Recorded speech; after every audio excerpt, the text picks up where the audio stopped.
Le Jura, c'est un massif de moyenne montagne, hein. C'est un massif peu élevé avec différentes composantes paysagères.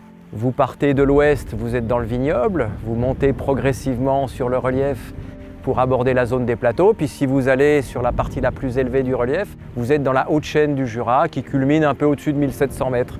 Voilà, une montagne de moyenne altitude avec une histoire très longue.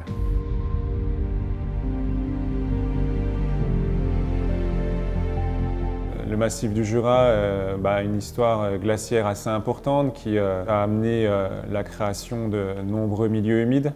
Donc que ce soit l'ensemble des systèmes lacustres que l'on peut retrouver sur le département, mais aussi tout ce panel de milieux humides, tourbières, marais, etc. qu'on retrouve et qui ont effectivement fait l'objet de nombreuses interventions de drainage principalement à des fins agricoles et sylvicoles.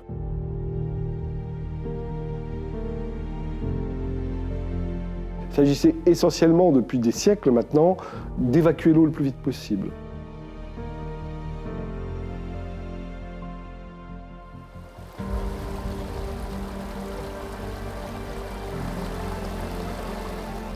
On a commencé par faire l'inventaire des zones humides du département, avec l'aide de tous les chasseurs jurassiens, en partant du terrain.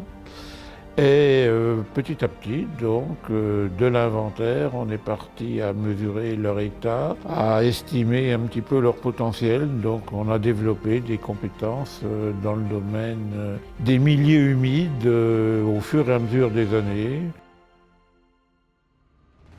Il y a urgence, il y a des espèces qui sont en train de s'éteindre et qui vivent qui sont en survie. Et puis il y a urgence, d'autant plus qu'il y a le dérèglement climatique, le réchauffement global. Et cette dégradation, c'est l'intervention humaine qui l'a faite. Alors il faut de nouveau une intervention humaine pour pouvoir corriger ce qui a été mal fait et essayer de ramener la nature à son état originel.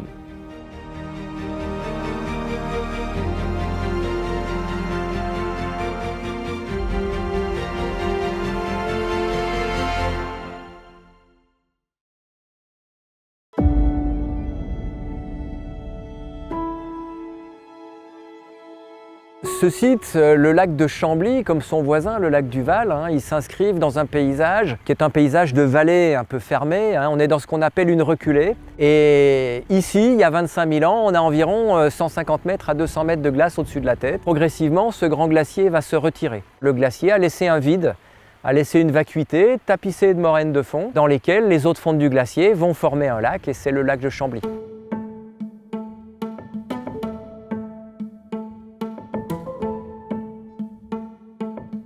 On a vraiment une richesse patrimoniale extraordinaire, voilà.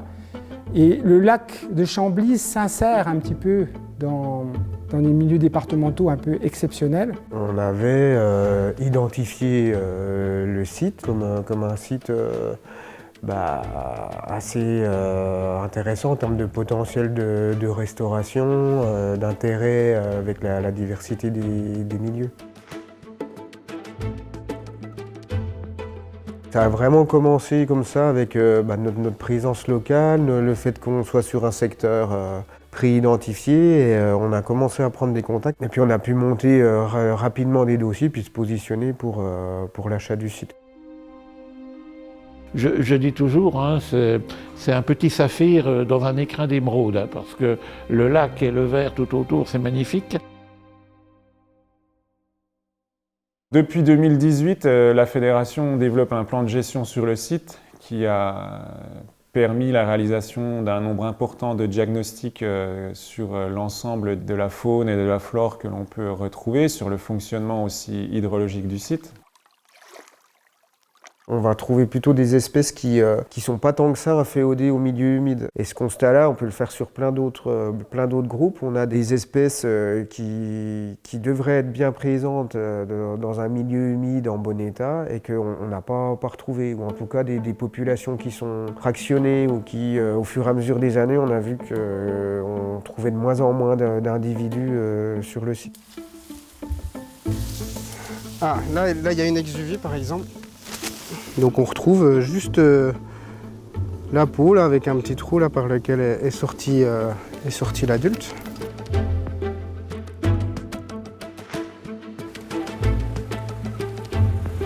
220.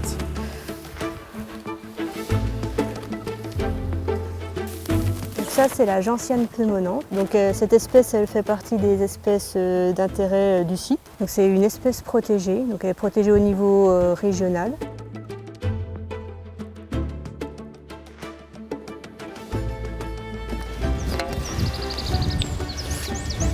C'est une sonde qu'on enfonce à travers un tuyau dans le sol. Elle permet de capter les variations du niveau de la nappe d'eau dans le sol.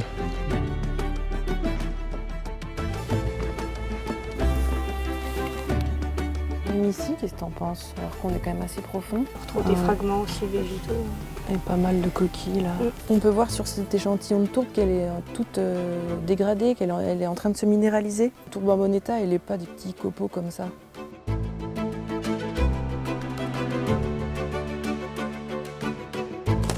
On a beaucoup aménagé ces territoires et évidemment la mécanisation a permis des travaux relativement lourds et là l'impact de l'homme a été extrêmement notoire sur ce paysage. Ici comme dans toutes les zones humides ou les lacs du Jura ou même d'Europe de l'Ouest, des travaux importants ont conduit à une modification de l'écosystème, une modification de l'environnement. Ce mode de gestion physique des cours d'eau a fortement altéré la morphologie et l'hydrodynamique des cours d'eau, leur façon de s'écouler. C'est un secteur que je connais très bien, je vous dis. J'y suis allé beaucoup me balader en tant que gamin avec les copains, ainsi de suite. Là, en 30 ans, il a évolué à grande vitesse. Aujourd'hui, on a un marais qui est complètement asséché, un cours d'eau, donc le Hérisson, qui lui est totalement rectiligne, drainant pour le marais, et un lac qui a été abaissé de 60 cm avec l'ensemble de sa zone littorale qui est asséchée lors de la période estivale. Cette zone littorale, c'est la zone chaude avec le soleil qui atteint le fond. Donc on a des ceintures végétales. Quand on perd les ceintures végétales, c'est un petit peu comme si on perdait les poumons et les reins, en tout cas comme si quelqu'un était malade des poumons et des reins. Eh bien, il n'y a plus d'oxygène. Plus d'oxygène, c'est la mort pour le fond du lac.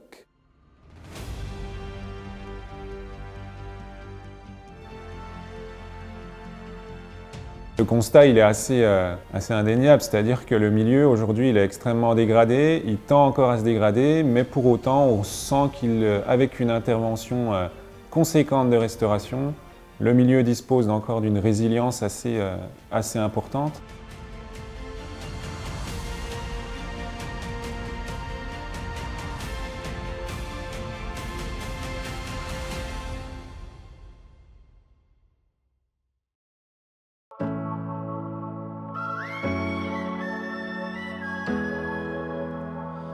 Sur le projet à Chambly, l'objectif, suite au diagnostic, c'est de restaurer la fonctionnalité hydrologique du marais. Et ça passe par la suppression du drainage à la fois par le réseau de fossés et par le cours d'eau, le Hérisson. Ces 12 km de fossés, on va les combler. Et le Hérisson qui a été tracé complètement rectiligne, le but, ça va être de le faire reméandrer comme avant.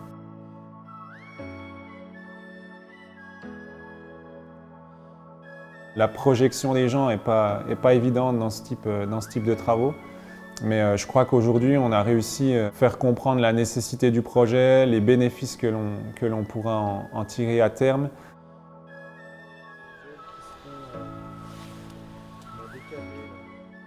On a été intégré au comité de pilotage. Donc le comité de pilotage au début c'était vraiment l'élaboration du projet. Et donc là, la commune a bien insisté sur le fait qu'il fallait vraiment informer les habitants parce qu'avec le défrichage préalable, ça allait quand même changer beaucoup le paysage. Donc il fallait bien que les habitants soient conscients du fait que c'était pour faire une amélioration et que ça passait par une phase qui était un peu violente mais nécessaire. On ne peut rien faire sans les personnes qui vivent sur ces territoires et il faut essayer de comprendre ce qu'ils attendent, eux, de ce que nous, on peut faire.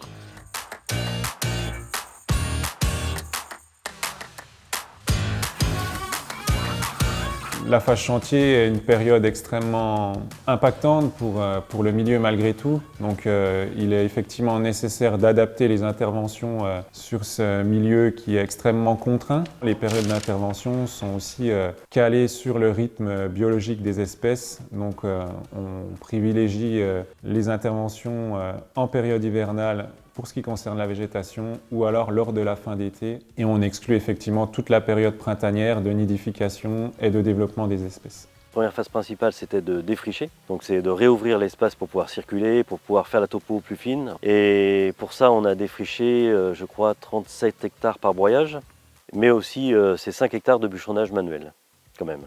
Donc c'est quand même, là par contre, c'est un vrai chantier conséquent.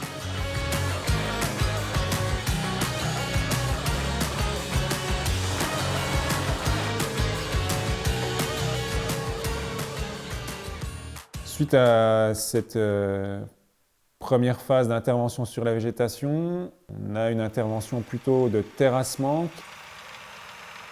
Ce qui est spécifique dans les zones humides en général, ici comme ailleurs, c'est la gestion de l'eau. C'est-à-dire qu'on doit travailler méthodologiquement, le sol réagit immédiatement, ça devient moins important, ça devient beaucoup plus compliqué pour nos machines. L'idée, c'est quand même de travailler sans tasser le sol, sans ornirer. Donc c'est pour ça qu'on utilise ces machines à faible portance, mais aussi on installe des plaques de répartition. C'est des grandes plaques qu'on pose au sol, qui nous font des pistes, et ça nous fait une route sur laquelle on peut circuler presque à l'infini, sans impacter du tout le sol.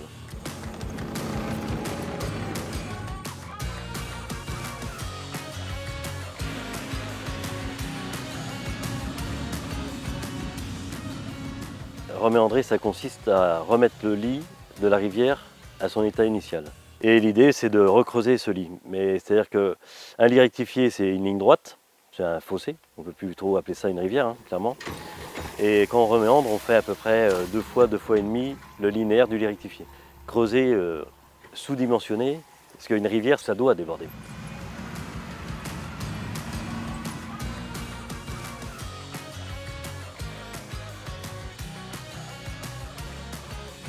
La technologie LIDAR nous permet de visualiser très clairement les anciens méandres du hérisson que l'on va venir réalimenter en comblant le lit actuel du hérisson.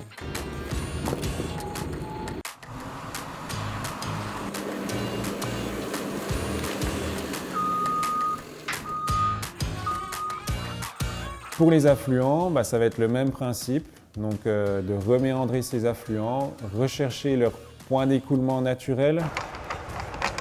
On va recréer le tracé du cours d'eau et que le pelleteur pourra ensuite suivre pour creuser le nouveau lit.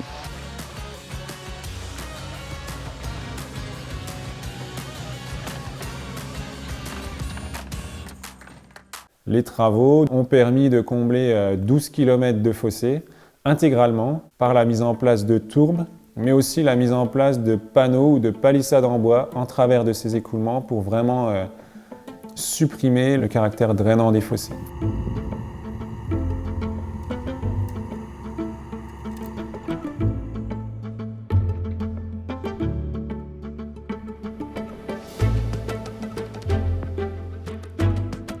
Toutes ces interventions sur les cours d'eau, sur les fossés, vont permettre de rehausser le niveau d'étiage du lac de 60 cm, retrouver son niveau historique, ce qui va permettre de remettre en eau en période estivale notamment 4 hectares de zone littorale.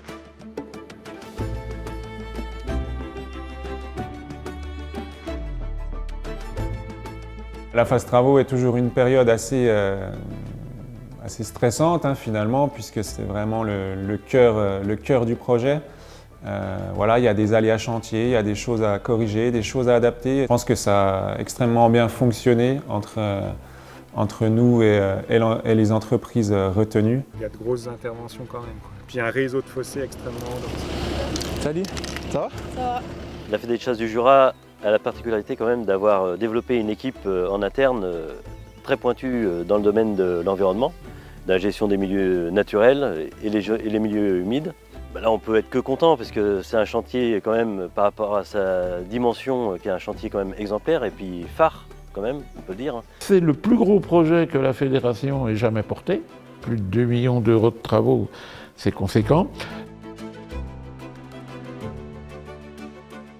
C'est un projet extrêmement conséquent. Donc depuis l'acquisition, depuis 2018 finalement, et les premiers diagnostics. Donc il y a eu finalement 5 années pour réaliser à la fois les diagnostics sur milieu et le développement du projet de restauration.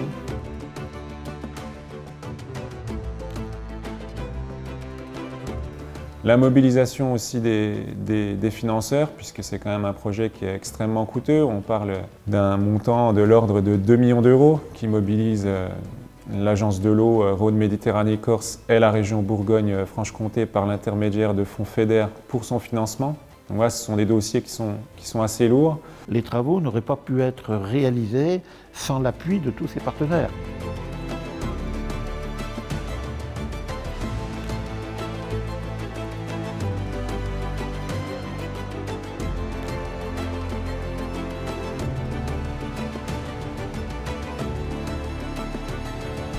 On tend vers le retour à un milieu plus fonctionnel, plus originel, si je puis dire.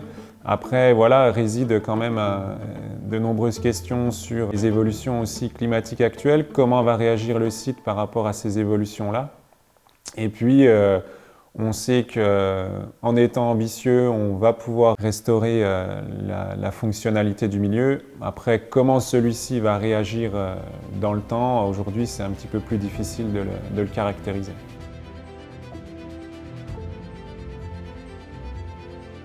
Bon, la nature, elle a ses règles, et donc il faut au moins 10 ans.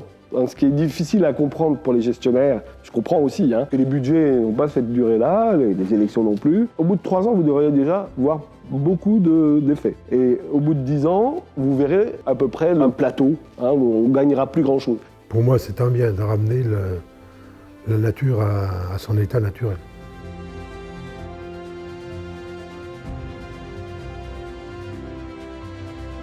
Je pense que c'est un projet qui dépasse son maître d'ouvrage, tant au niveau des enjeux des générations futures, que le fait de bien s'entendre avec toutes les autres associations environnementales. Donc tout ça pour dire que moi, effectivement, c'est une opération de la Fédération de chasse du Jura, mais pour moi, c'est une opération du territoire.